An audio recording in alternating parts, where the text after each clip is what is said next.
Mga kapuso, nakataas ngayon ang orange rainfall warning sa Kalayaan Islands sa Palawan.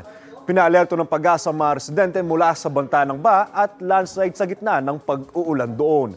Tatagalan na sabing orange rainfall warning hanggang alas 8 ngayong umaga. Ang masamang panahon ngayon sa Kalayaan Islands ay epekto ng trough o extension ng low pressure area na inasa labas na ng Philippine Area of Responsibility. Magpapaulan naman sa eastern section ng Luzon ang tinatawag na shear line o pagsasalubong ng amihan at mainat na easterlies. Apektado naman ng amihan ang nalalabing bahagi ng northern at central Luzon habang easterlies naman umiral sa iba pang panig ng ating bansa. Mag-ingat po tayo mga kapuso. Ako po si Anjo Pertiera. Know the weather before you go.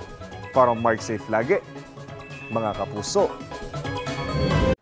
Mga kapuso, know the weather before you go at mag-subscribe na sa GMA Integrated News sa YouTube. Para sa mga kapuso natin sa abroad, bisitahin ang GMA Pinoy TV at www.gmanews.tv.